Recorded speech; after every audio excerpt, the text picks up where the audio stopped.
Welcome to Melt University. This series will help you build your brand, inform you on a variety of career paths, and introduce you to top executives in sports and marketing. Now, here's your host, the president and CEO of Melt, one of the largest independent sports and event marketing agencies in the country, Vince Thompson. Welcome back, students. Virtual Melt University. We are rolling through March Madness, spring break, heading into finals, and hopefully packed stadiums this fall. We appreciate all the great comments and letters and feedback from the guests and our listeners. We really appreciate it. And we have a very, very, very special Virtual Melt University today. My dear friend, my partner in crime, my business partner, Kurt Crain of the hottest collegiate sports podcast in the country. They call him the new Feinbaum, the new Paul Feinbaum. Kurt Crain is going to join us today, but we're not going to necessarily talk about sports. We're going to talk about something that I think is going to be a fascinating topic for everybody. Is not only how he had overcome amazing adversity, because we've talked about our students are going to be in a great tumble cycle. Mm-hmm. In the entry-level job market has always been tough, but then, it's going to be tougher now with as many people unemployed willing to take jobs that for lesser jobs for lesser salaries. So he's going to talk about really how he converted his passion at a moment when he was trying to, an inflection point of being laid off of his job due to COVID in coaching football. And then how he started one of the hottest podcasts in the country, and then sort of the mechanics sort of that. And I'm actually fascinated myself to hear this, because if I didn't have a great team and a great level of support around me, I would have had no idea. And obviously, Jake, we've got a lot of parallels as well. We'll talk about today that, Melt has had to sort of reinvent and repackage itself and represent itself. So welcome to Virtual Melt University. I think it's going to be great for our students and our listeners. I think you'll get a lot of great feedback today. No, I'm excited to be here, Vince. Obviously, you know what I think about you, how much respect I have for you, and really trying to give back and prepare the young people that, and myself included, that people are going to be relying on to really get us out of this funk. You talk about a tumble cycle. Only the strong and the fittest will survive, and it's good to be able to equip people with that and give them a chance. So I'm excited to be here. Well, and what we've talked about is that in one litmus, and I talk about this in all my interviews, talk on my radio appearances and all that, is that the litmus test for future employees from future employers is, what did you do to improve yourself or others during COVID? Mm-hmm. Did you binge watch, binge drink, or did you learn something new? Did you pursue your passion? And then were you able to channel that into sort of branding or rebranding yourself? And then were you able to do it where you were able to help and influence others? I think the employers are going to be looking for those intangibles, and I really can't think of a better microcosm or a prototype of that than what you've done. And we're going to get into that in just a moment. But when we do Melt University, we always like to throw it all the way back to a sort of person's passion. And we also, and you're going to be a testament to this, is too, the college campus is the ultimate professional lab. Yep. I was able to maximize that through 4 years of working my way through sports information at Auburn. And also so we like to talk a lot about passion.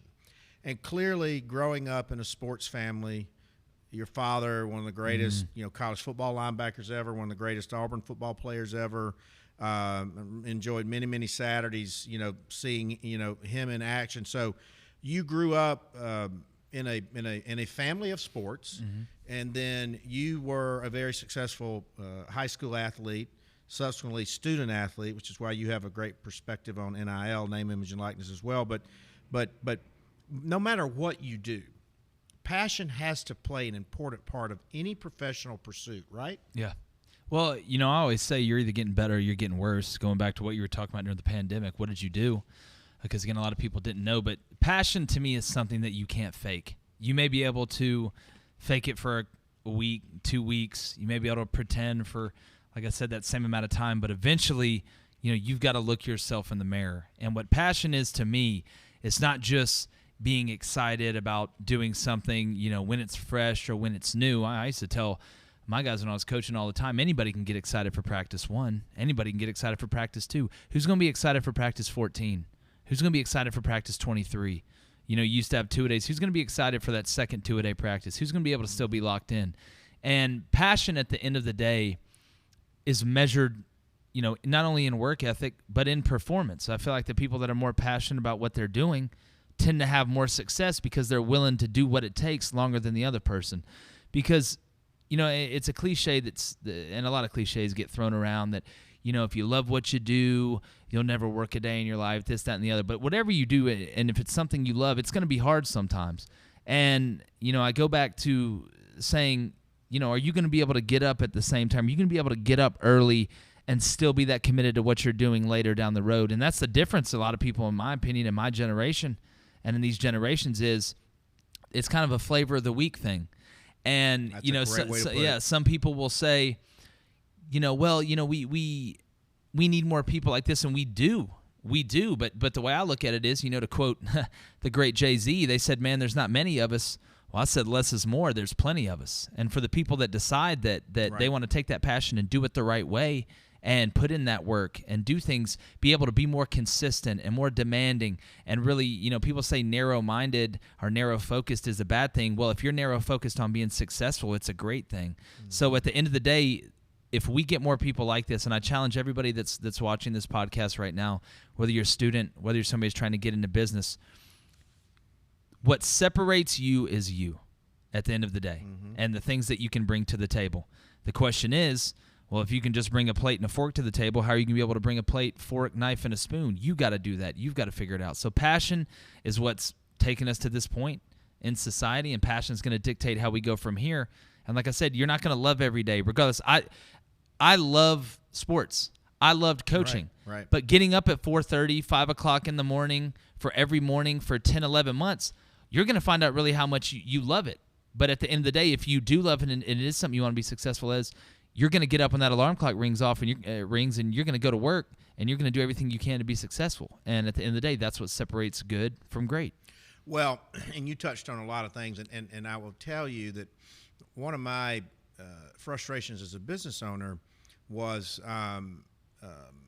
particularly a younger generation. I'm not critical of them, but they had a sort of a false sense and set of expectations that they were going to be the CEO in 2 or 3 months.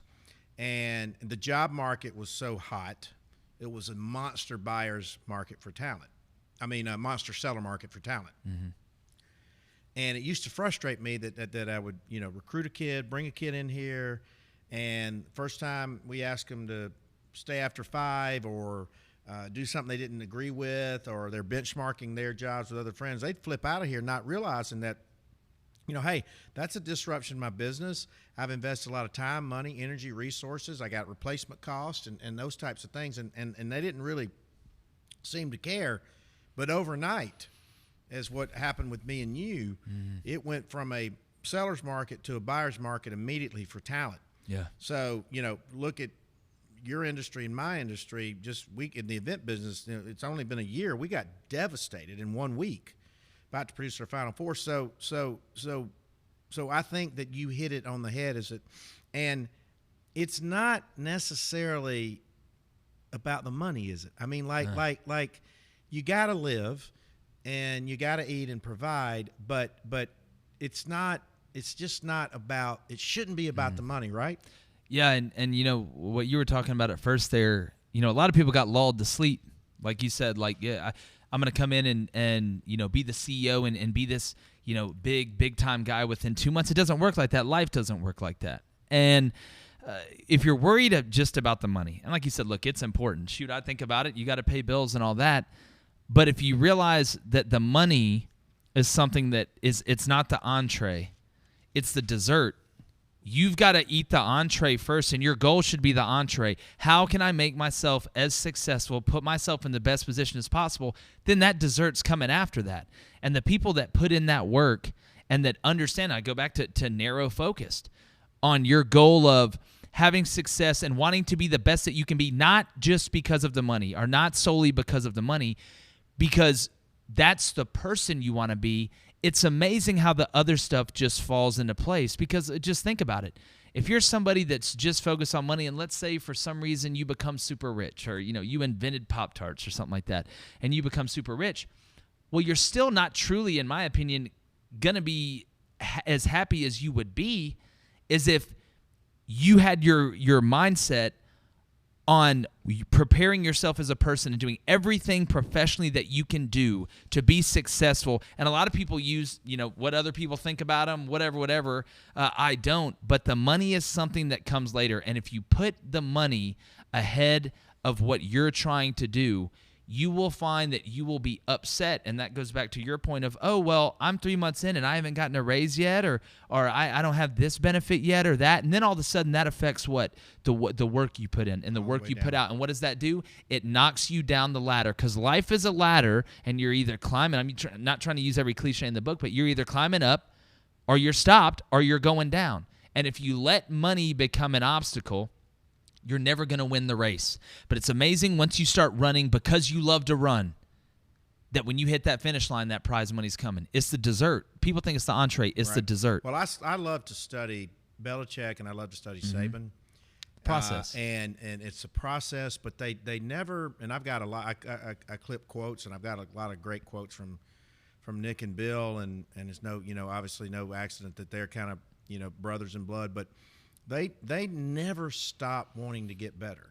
Tom Brady, they never stop wanting to get better. We talk a lot about having a natural curiosity. Like, hey Vince, you're an overnight success. It was just a long night, right? I've been doing this for 40 years. But so you were fortunate. You were a student athlete, collegiate baseball player, and didn't make it to the pros. I think you innately knew you wanted to be a coach, but also, which was obviously tied to your passion, influencing other young people's lives. But how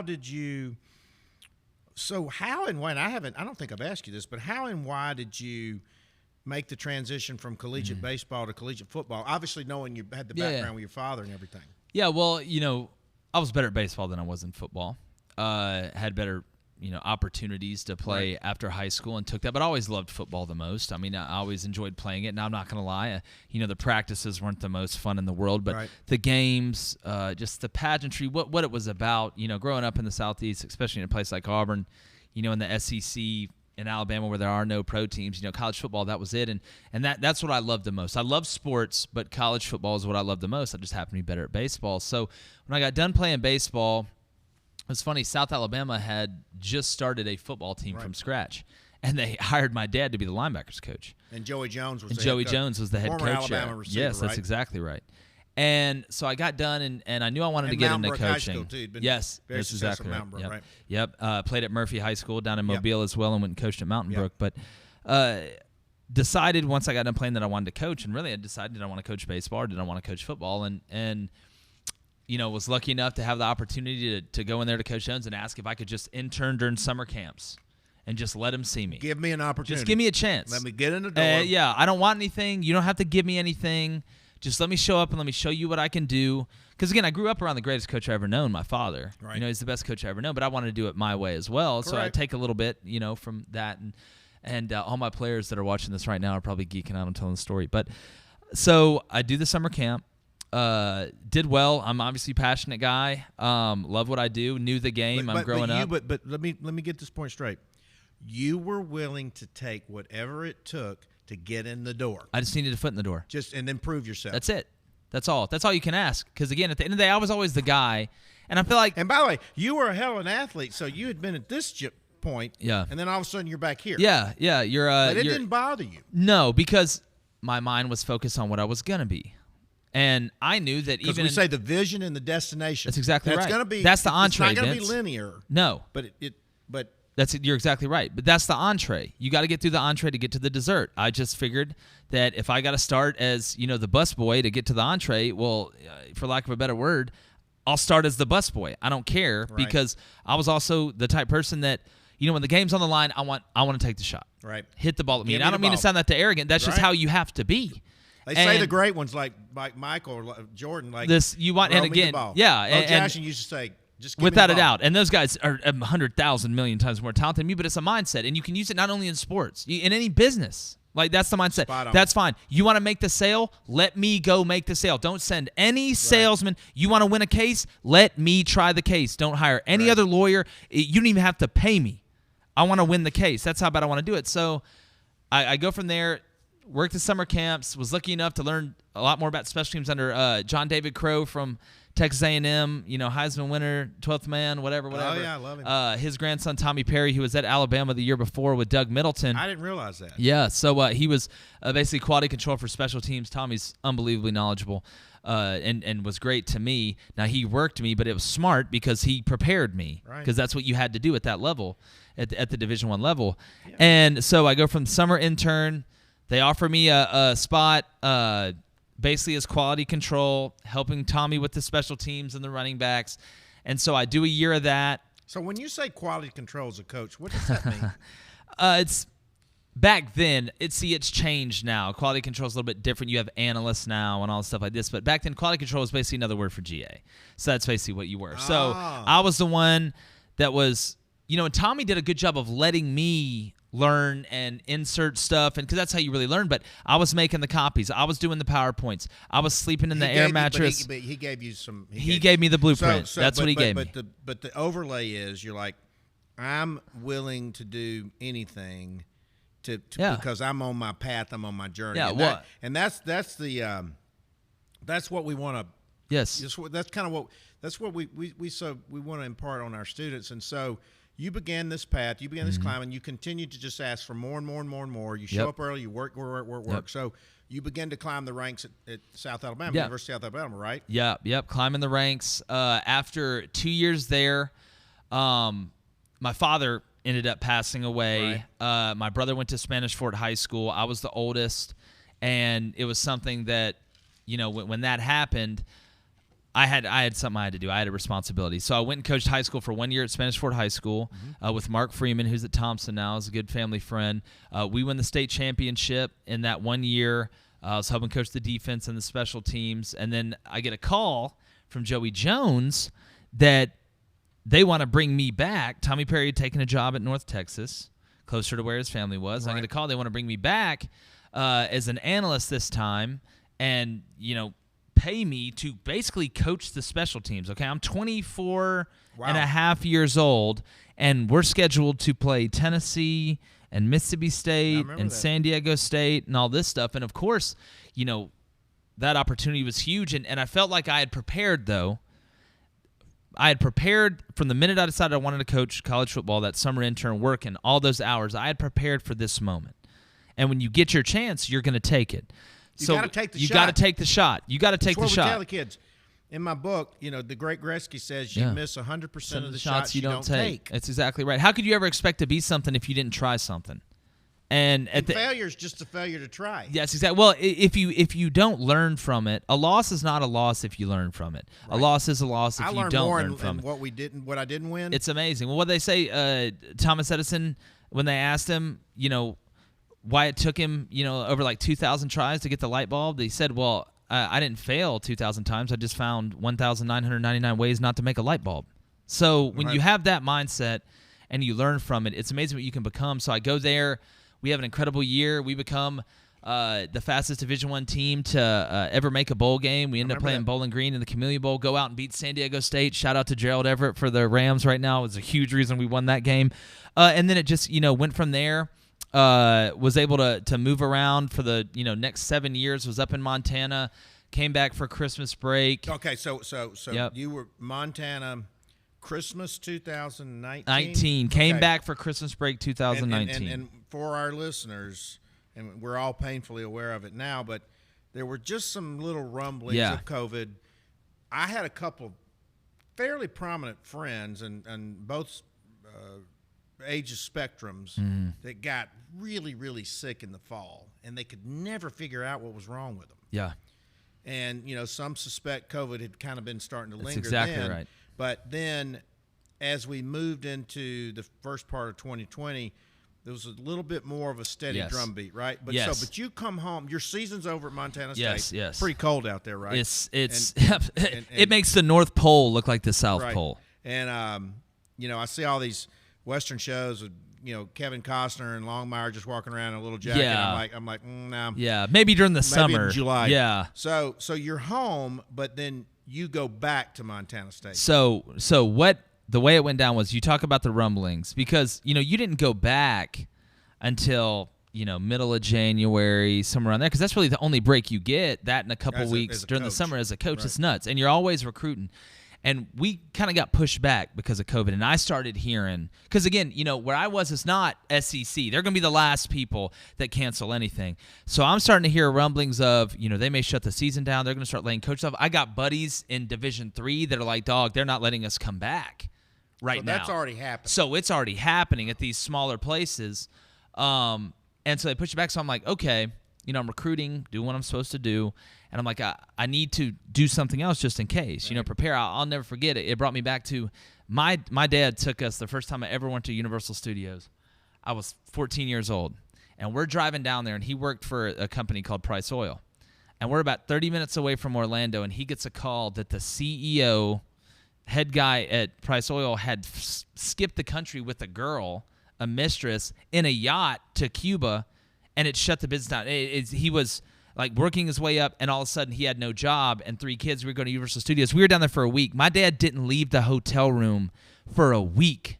He stayed. He said if they didn't have a glass door, he'd have jumped out the window. Right. But he stayed up there for a week while we went to Universal Studios, and ended up getting a job within 4 or 5 days.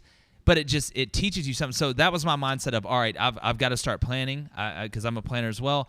And so I started doing this podcast. But let's take it back because I'm gonna unpack that in a minute. But there wasn't really any fancy pivot. You're like me. Like I woke up. It was a parachute, Vince. Yeah, I woke up on the week of March 16th. My entire business. Yeah.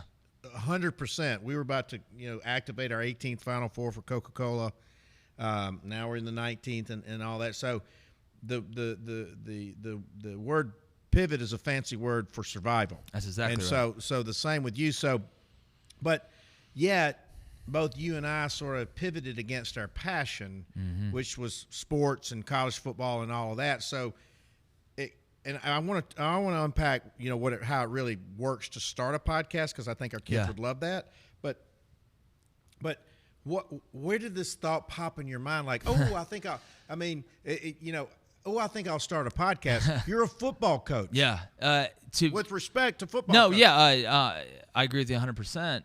Really, I had always, and I don't mean any disrespect by this to anybody. There's a lot of good people in sports media, but I would always watch ESPN or some of these places, and I'd be like, that's good, but I can tell he really doesn't know what he's talking about. He's trying. Right. He's trying, but it's so generic that I've never heard, well, what do they need to do? Well, they need to run the ball better. Well, my dog can tell you that they need to run the ball better. How can they run the ball better? And that's why you see guys like Tony Romo that have success. So you had this within yourself. Yeah, well, but because, I said I never. By the way, when I worked for other people for 15 years, I always said to myself, I'm like, wait a minute. That's exactly my ideas are better. Yeah. And they don't even give me a spot to talk about my ideas. So I think I'm going to go see if I'm as smart as I think I am. See, and it's funny because I never really thought of it in the context of, since I don't think since I don't believe that they know 100% what they're saying, then I'm going to get into the business. It was always just, I can tell he doesn't know. And again, I don't have all the answers. No, but if I was a chef for 9 years, I'd probably know a lot about cooking. Right. So I decided that just to cover myself a little bit, I was going to put out some of these podcasts. And look, I don't know technology. No, but by the way, but you. So if a student wants to start the podcast, because to me, there was almost a fear or intimidation factor. I'm like, if I didn't have all these smart people around me, but I'm like, God, what? So what does one do? Okay. If somebody decides to start a podcast? Well, because it's not as complicated as it appears to be, but it's complicated it still, is. Right? Yeah. There's no maybe there is, but podcast for dummies or whatever. That's exactly right. But I have a lot of students saying, hey, look, I really think I'm passionate about something and I really want to talk about it. And nobody's talking about it. What do you do? Well, the number one thing you have to do, and I'm just lucky because this is my personality, it's very hard for me to feel awkward or feel shy or stuff like that, but you've got to get out of your own way. You can't worry about, people are going to be hearing me, so I got to say this, or I got to be this way, or I got to put on a front. See, the trick is not to trick people. The trick is to be yourself and make it feel genuine. And I'll tell you, I'm not Steve Jobs or some technological genius, anything like that. And by the way, you just brought up a word. You got to be authentic. You got to be your authentic self. You have to be your authentic self, because people see fake people all the time. They can hear and say, "Oh, well, that's fake, or that's not genuine, say Instagram. or this seems scripted." That's exactly right. People know what's scripted. So, from a technology standpoint, I was like, okay, if I'm going to do this, I'm smart enough to know that I need a microphone and a computer. And so, I Googled, best platforms to do an Anchor. Just kept popping up. So I was like, all right, I'll use that. So there's a platform called Anchor. The platform called Anchor. And so I went and got this, $55, $60 microphone, which, I thought was like really nice. And it turns out it wasn't. It's about as low end as it can. I'm not going to say the company I got it from. Drive to Target and pick up a No, microphone? I ordered it. I Googled a lot of Googling, but I Googled where to get microphones, found a good deal, ended up going through a company that I ordered it. They sent it to me, and I had this old Acer laptop because my school laptop was still up in Montana. I didn't bring it with me. So I had this Acer laptop that, barely worked, didn't have Microsoft Word or anything on it. I promise you, I put a picture of it on Twitter. I'm not making this isn't some pity, it'll be pity in story. The broadcasting hall of Fame. I hope. But so I start out, and at first off, it was just me. So you just turn it on. I just plugged the microphone in. I went to Anchor, created an RSS feed. Again, even me trying to go back and think about exactly like how I did it, because it was hard for me because I'm not, like I said, a technological czar or anything like that. So I just started recording, talking about some recruiting stuff, talking about some football stuff. So you just talked about what you knew. I talked about what I knew. It was myself talking about what I knew. And I was like, all right. I thought to myself, I was like, well, all of my meetings, I realized you can only keep the average person's attention span for 33, 35 minutes, somewhere around there. Mm-hmm. So my meetings wouldn't go past that because I didn't want anybody to just fall off and stop listening and me be wasting my time. So I was like, I'm not going to make an episode really that goes past 45 minutes. There's been a few that I've had just because the conversation was so good, but I want it to be in that 30 to 35 minute window, even shorter.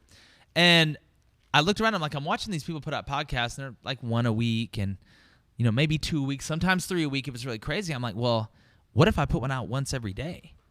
And I was like, this is all just coming to you. This is all just coming because, again, when you live the life that I lived as a coach, you are working 24/7. You really are, aren't you? And there is so much accountability that fear of failure is good. A lot of people say, "Oh, fear of failure is bad," but failure to me wasn't the play's not going to work. It wasn't that the play wasn't going to work. Is that my guys are I would be the reason that our guys weren't ready, and I always have a saying: I'll never be the reason, but I'll be the difference. And when you live that type lifestyle and you make your mind up, I'm going to put out a podcast every day because nobody else is doing it. And still to this day, we put out 6 a week. And a lot of it, I get a ton of help now from guys here and stuff like that. But I was putting out one a day for 6 months, Vince. So one a day for 6 months. That's unheard of. But in context, this is February, March when you started this. This is when I decided to really, really, really do it was into February, March. So you just turned the mic on. Mm-hmm. And so tell me about the first podcast. So the first podcast, and I got to give a shout out to Lawrence Osiedu, Law Dog, who played for me at Fort Scott. There was a recruit named Greg Brown who they just lost to Abilene Christian in the NCAA tournament. I think he's he's 27th overall as a freshman. This is basketball. A lot of people don't know that. So my first podcast, Lawrence, I can say this now, Lawrence is his cousin. And everybody was asking, where's Greg Brown going? Is it Texas or is it Auburn or is it the G League? Mm-hmm. Well, so me having the connections I have, I hit up Lawrence. I was like, hey, man, between me and you, I'm not going to say it as in I know this for a fact, but I'll put out a prediction. I'm going to do a podcast about where I think Greg Brown's going. And he's like, all right, man, just keep it between us, but he's going to Texas. I was like, done deal. He's like, done deal.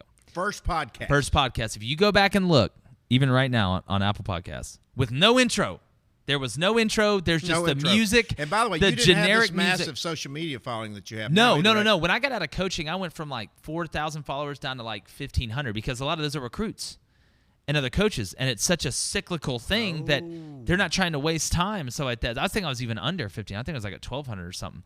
And wow. So I do this. I put this out, and I had no idea what a good amount of views was. I looked at Joe Rogan. So there was no strategy. You're like, no. There was no strategy. I did not Joe even. Rogan's a king. Yeah, and I looked at Joe Rogan. You're getting 300,000, 500,000 views, and I'm looking at mine. And it's like, okay, I just got 1,000 listens on this, and it's just on Anchor. It was amazing that I was able to figure out. But so part of my intimidation. How do people find out about like the JBoy on Anchor? Like, how do people get? So this what stuff? I did was how would students get their word? Okay, so the best way, we all know how important social media is from a marketing standpoint. Mm-hmm. You can't, if you don't have it, you're gonna die. You're a dinosaur when you're in a business and you're trying to get your word out, regardless of what it is or what business it is. So I decided that I was going to record my podcast, put it in Anchor, go to my Apple Podcast and Spotify, channel, whatever you want to call it, that was on there. And I would just copy the link. I'd write a little description about what the episode was. You were doing this yourself? I was doing this myself, You had all no myself. idea. All myself. I had no idea what I was doing, but I believed in myself.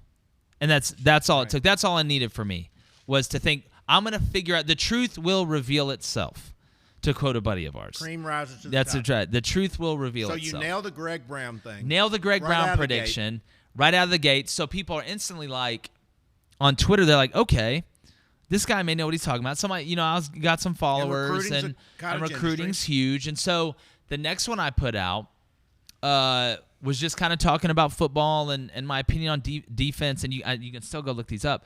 And so what I started doing was mixing the recruiting with the football, because here's the thing, I could tell what people liked. I could look at the views, and it's like, okay, 1,000, there's 1,500, there's 2,000, there's 2,500. And it started going faster and faster and faster, and I was getting great feedback from people on social media. Not just follows, DMs, like, hey, I love the show. It's way different. You're actually talking about in-depth stuff. How did you decide the name? People have always asked me, did people call you J-Boy growing up? Nobody ever called me J-Boy anything growing up. You can ask my brother, anybody. For some reason, the main reason I did it, because I didn't want people to listen because my last name was Crain. Mm-hmm. That I didn't want it to be the Jake Crain show, because people would always go back and say, oh, well, you're Kurt Crain's son, and that helps you get started. I didn't want people to have a clue who I was. And I didn't even have a logo. So I just came up with the JBoy Show. And everybody's like, who's this JBoy guy? Who's this JBoy guy? So, because I wanted to, that's exactly right. Yep. That's exactly right. And so, no, I just literally came to me. I was like, what do I want to name it? Or I swear, I just came as like the JBoy Show. And I had people, it's so funny. When I started out, I had people, like friends of mine. One guy called me, and I'm obviously not going to say his name, was like, hey, man, like, I love the show. He's like, I know it's going to blow up. He's like, and I want to invest. I think it was like $8,000, which is a lot of money. But he was like, you got to change the name, though. And I was like, no, I'm not going to change the name. Number one, you don't work in any type of business like I do, whatever. And so I ended up turning him down out of the gate. I was like, then don't invest. Wow. That's fine. And then don't invest. That was big. That's $8,000, a lot of money. Yeah. A lot of money. Yeah. Especially if you've been through a phase in life where you didn't have money. Yeah. Yeah, where, a lot of people have been. By the way, when I pass somebody homeless on the street, I go, I always give them money because, there by the grace go I, right? Yeah, that's exactly right. And again, you don't know what you have until you don't have it. Right. So I ended up turning him down and kept the name, and it ended up, people love it. It's kind of become a thing. Obviously now it's what's crazy to me, Vince, is, and I want every student to hear this. If you're doing something that you're confident in yourself in, trust yourself. It's not going to be easy at first. I had people at first, especially, and it's funny, the other people in the industry that were nice to me early, once it started going good, were not nice to me anymore. It's funny how that works. It's funny how that works. But that is a compliment. That is the biggest compliment you know what that you I can. live by. That's exactly right. Arnold Schwarzenegger says, everybody. What is the saying? It's in my office. Everybody pities the weak. jealousy you got to earn. That's exactly right. Well, you can't start a wave if you don't have ripples. Right. So we were making ripples and stuff like that. And okay, so I want to unpack these themes because we could go on all day. But so passion. Yeah. Pursue your passion. Be willing to take and accept anything. Yes. To get in the door. Yes. Outwork, outgrind, outgrit everybody. Be willing to, and we'll use a cliche, pivot with a passion. I like that. Don't be afraid to fail. Failure is only the failure to try. Exactly right.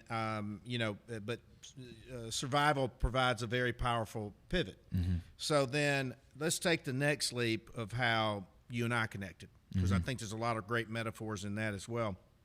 So obviously through mutual Auburn connections, I'd heard about you. Mm-hmm. And then, people I respect were like, man, this guy's gifted. He's on to something.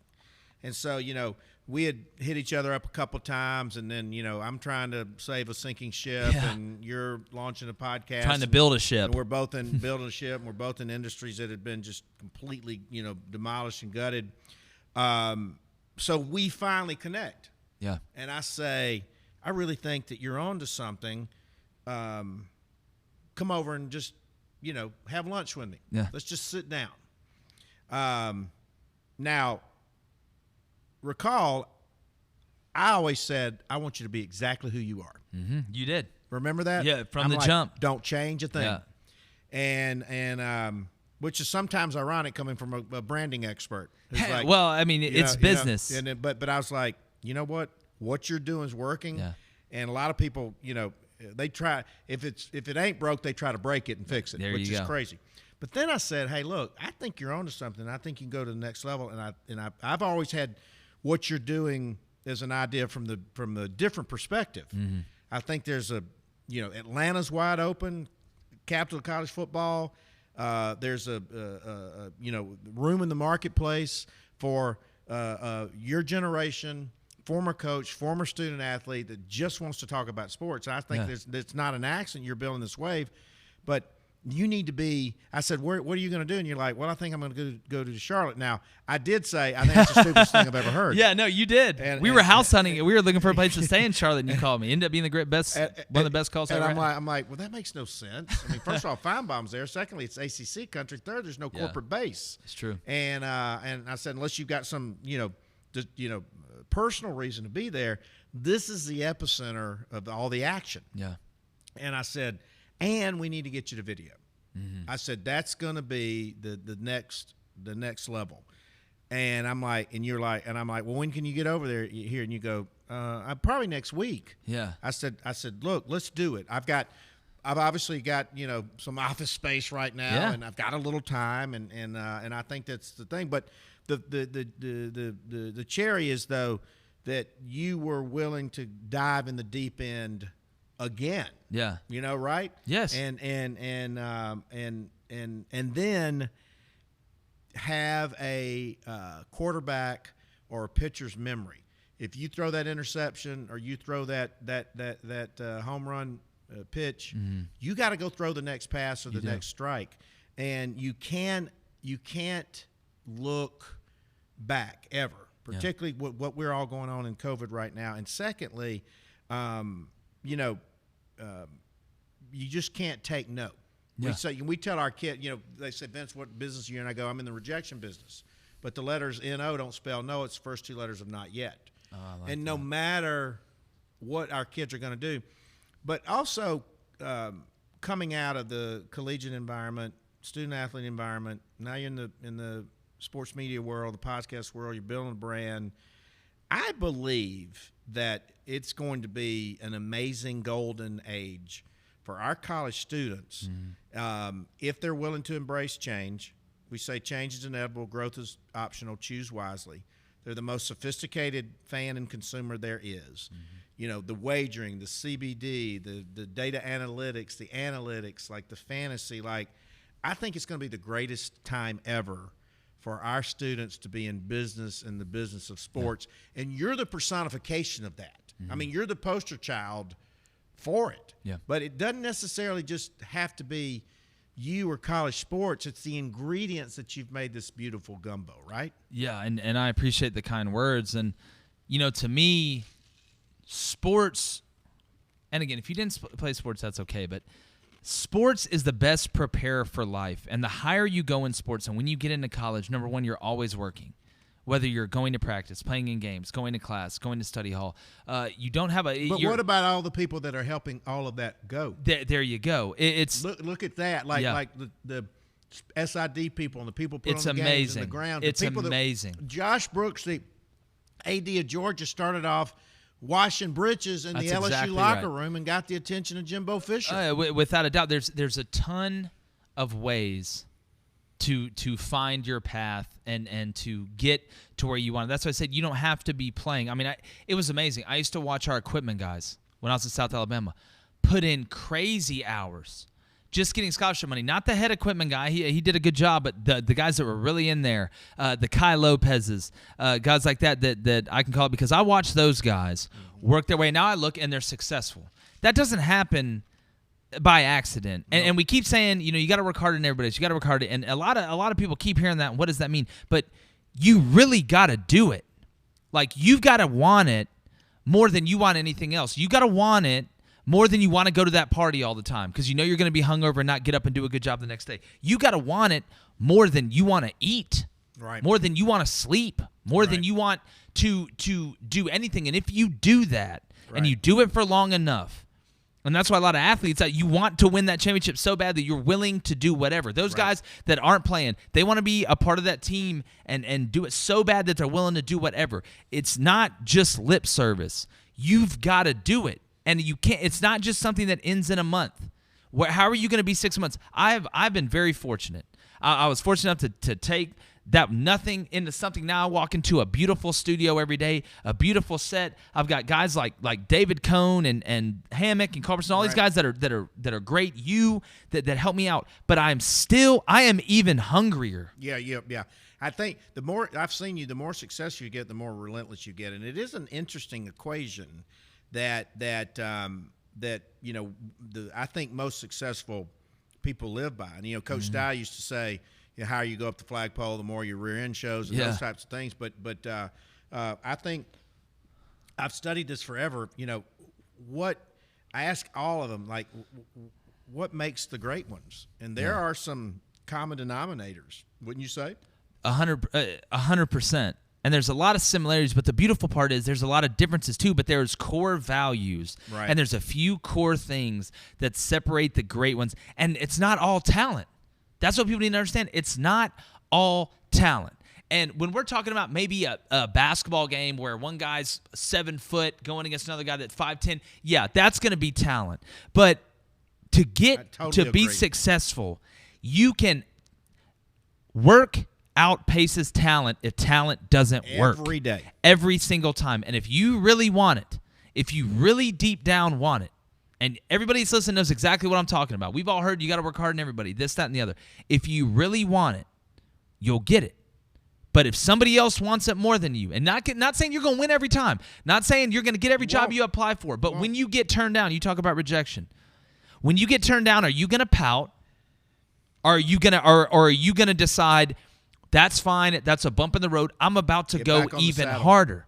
Emmitt Smith, the greatest commercial I've ever seen was when Emmitt Smith won the Super Bowl and was the MVP. They had him in the weight room, and the narrator was him, and he was saying, now I've won the MVP. Now I've won the Super Bowl. I can rest now. And he's on the bench press. Right. And he's sitting there, and he takes one breath and rests for 1 second. Then he picks the bar right back up. Well, I got That's the difference. Two stories. One is that the relentless work ethic and focus that LeBron James has always had. Mm-hmm. Whether I agree with him on a lot of other things or not, it's just I've always admired that. And I was around him when he was 18. And I was around Maverick, and I was around Gloria's mother, and I was like, then I'm like, this guy's going to be special. The other story is, the day after Coach Saban wins the national championship, what is he doing? He's back on the recruiting trail. He never rests. Yeah. I mean, he's relentless. But it's a lifestyle, Vince. The other thing is that let's think about this for a second. What if when you and I talked, and I said, "Hey, can you come over to Atlanta?" and you just said, "Yeah, I'll come over in a couple months." Yeah. Think about what if you had not taken that shot, and then when you got here, you're like, "Hey, I like what you have to say. I think you're right. Let's do it." Yeah. We didn't even look at it as an option of winning or losing. We just said, "Hey, let's just see what happens." Yeah. Well, we hit #1 on sports news and Apple Podcasts, 3 weeks into here, and we could have for a week said, "Okay, man, well let's enjoy it. Wow, we hit #1 this and that." No, and I'm talking about the whole team. Not just me, the whole team.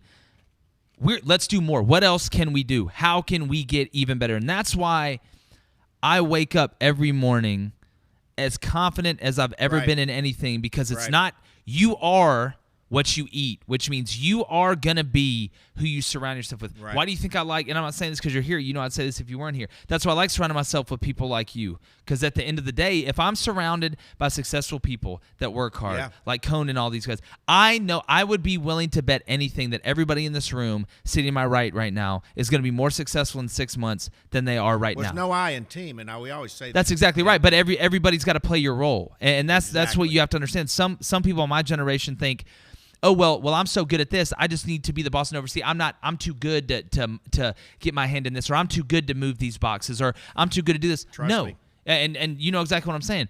If once you marry that mindset and you understand that success is a lifestyle, that's what it is. It's not just about the luxury. It's not just about the Instagram pictures. A lot of guys look good and girls look good in their uniforms on Instagram, but some of them go on the field and they won't hit anybody. Isn't that crazy? Yeah, I'd rather have somebody that wanted to go out in the field and do what they had to do. But once the biggest challenge, though, Vince, is not even getting to the top. It's getting to the top and realizing that, hey, I've got to go further. Well, by the way, there is no top. There is no. That's exactly right. I always wondered, I'll never climb Mount Everest, because when you get to the top, you're like, all right. Well, there's nothing else. Where are you going to go? Right. I like this mountain because every day when we get to the top of one part of it, we look up and it's a whole other mountain. Yeah, I think that's the mindset of the great ones, is that there's not a ceiling, there's not a top, there's not a roof. Like everybody goes like, what's your objective? And it's excellence. And I'm like, and then we talk about like,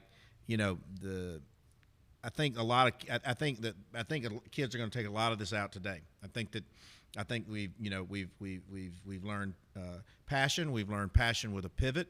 We've learned that that the great ones make the greatest sacrifices. Yeah. Scared money doesn't make any money. Scared money doesn't make any money. I mean, that's a axiom in the casino, but it's in everywhere. Life, yeah. It's everywhere. But I think coming out of this, I think you're going to get a tremendous response out of this, because you went, like I said, passion with a pivot, and we all got this hand forced on us. Yeah.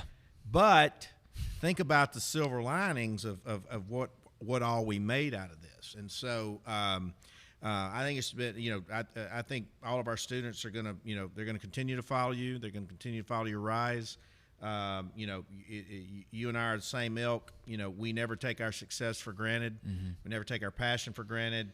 We never take relationships for granted, because we talk about that a lot. Hey Vince, how you been able to work with Coke for 20 years? Just never take the relationship for granted. Before we close, though, I do want you to talk about, because we talk a lot about this with our students, is sort of your philosophy on relationships, because we say relationship starts with RE. Same as reciprocal. It's got to be give and take. I've had a million transactional relationships in life. I'm a very trusting person. I bring people in. I have a high expectation, but I've learned as I've gotten older two things. One is that there's got to be constant cultivation of a relationship. Yeah. Like a plant or a flower or a vegetable, you got to trim it, you got to prune it, you got to sunlight it, flower it, water it, fertilize it, all those types of things. And one of the hardest things I've done is, A, not to take any of these things personal, but B, if it's not ongoing reciprocation, it's not worth it. You don't. I mean, don't. But yet the ones that are, you do your damnedest to maintain that, Yeah. right? Yeah, well, relationships, again, we're as human beings, most of us are inclined, to have relationships. And I'm not talking about just girlfriend or boyfriend or mom or dad, but the thing I think about is, number one, you treat everybody the same. Because it's going to come around. Because it's gonna come around, and you never know. Because I always go back and I always remember, especially from coaching, the players that weren't as good, that may have been the 2s and 3s, just giving them one compliment a day kept them in the fight. Just kept them in the fight. And regardless if one kind word kept them in the fight. And once you realize, it's never good to burn a bridge, but you have to marry that with, again, keeping a relationship. You talk about cultivating a relationship. Instead of just, it being something where, you two know each other, whatever, find out something about somebody. Find out, maybe what makes them laugh, what makes them cry. By the way, maybe their story. The emotional hook in landing a job, and is it because it's also showing that you've done your homework, you've done your research. I insist that the intangibles, like positioning your brand or showing what you did during COVID, or knowing everything there is about that person you're talking to in an interview, being prepared, you're showing what type of employee you're going to be. Mm-hmm. Oh, it's a respect thing, too. You're exactly right. That's R-E in respect. There you go. Relationship, reciprocal respect. That's exactly right. And it's showing that you're ready. Because there is no business in this world that relationships don't matter, especially when you're starting from the bottom. How can you expect to start from the bottom and have a chance to rise to the top if you don't have relationships with people and you're able to maintain? I'm not saying you got to be the most, friendly, nothing ever bothers me, this, that, and the other, but you gotta be real. R-E. That's exactly right. You got to be real. Yep. And the old saying, real, recognize real. Right. That matters. And it could be the difference between you going in and interviewing for a job, and you may have somebody that's going in there that's got a resume from Harvard. And that guy may be sitting there looking across the table from you, and you make a connection with them. Right. And that guy goes, wow, I really know this person. Right. I feel like me and this person can work together. Because, what's a marriage? It's work. It's work. So being able to cultivate relationships, being able to have relationships that matter, and surrounding yourself, and this is the big one, surrounding yourself with relationships that are advantageous to you. Additive, accretive. That's exactly right. That's if the they're recipe. Not, you got to cut them. You got to get out of the way. They can become toxic, you can't burn a bridge that's already on fire. I love that. So I love that. You've got to make sure that those relationships are beneficial to you, but you're also doing your part. Right. No, it's got to be. I think we've. I think the relationship, particularly, and it's not just necessarily the coaching profession, the football profession. It's life. And it's life. People think that Atlanta's a great big city, and it is, but it's still a small town from a relationship perspective. And then any industry you get into, the other thing that we talk about, building your personal brand, is that not only be authentic, be passionate, have that destination. Yeah. But also be very careful about how you position yourself as a brand on social media, because that's one of the first things we're going to look for. Mm-hmm. Yeah. And I call it the grandma test. Like you don't want your grandma to see it, don't post it. Yeah. Because that's the first thing we're going to do, and it's a long-lasting scar. But I'm not necessarily – I don't care about your political views or whatever that is. I'm looking for your judgment or lack thereof of what it is you're posting. Yeah. Well, how reliable are you? Are you a liability? There's another RE. You got reliability or you liability. We got throwing all of them out there today. But again, you are your own brand. And you can have 30 people say something good about you. And it only takes one person to say something bad about you. Now, that doesn't mean you go around worrying about, I'm not going to be myself for this, that, and the other. But you have to understand what you put out there now lives forever. So before you send that tweet, in the ether. That's exactly right. Before you send that tweet or before you make that Instagram post, if you're trying to be a professional or put yourself in the best position, which that's your job in any business you're trying to get in, put yourself in the best position to have the most success, which means getting your foot in the door, going back to what we're saying, you can't have both at the same time. You can't be somebody that's posting stuff that's going to, turn people off that want to put you under their brand or under their wing or take a risk on you. Right. While still being able to be yourself. And that's a balance that only the person can find. And if you're going to take stupid games, get you stupid prizes at the end of the day. That's what it is. So, Jake's been tremendous. Jake Crain, JBoy Show, blowing up across the country. Invaluable words of advice, words of wisdom. How can our students become fans and followers of the JBoy Show? Yeah, well, I appreciate it. We have a brand new YouTube channel. It's doing really well. It's the JBoy Show, THE space, JBOY space, SHOW. I know you guys know how to spell the and show. I just want to make sure you guys know there's a space in between it. On Apple Podcasts and Spotify is the same thing. On Twitter, we're at the JBoy Show. Instagram, at the JBoy Show. Really easy. We're pumping out content all the time. College football, basketball, baseball. We do NFL, Major League Baseball, everything. If you like sports and you're tired of having politics jammed down your throat when you just want to watch sports, come let us help you win the water cooler. Vince, it's always fun when we get to talk. Very excited to be on here, and I hope the people watching this understand that I don't have all the answers. I don't think anybody has all the answers, but I got a few of them. And just work harder than you've ever worked and put yourself in position, but take the shot. Take the shot. Be relentless. So anyway, Jake Crain, Students Virtual Melt University. I'm Vince Thompson. I mean, wow, what a show today. I think you're going to get great, tremendous feedback. I hope you get great inspiration out of this. And we'll be back soon for more Virtual Melt University.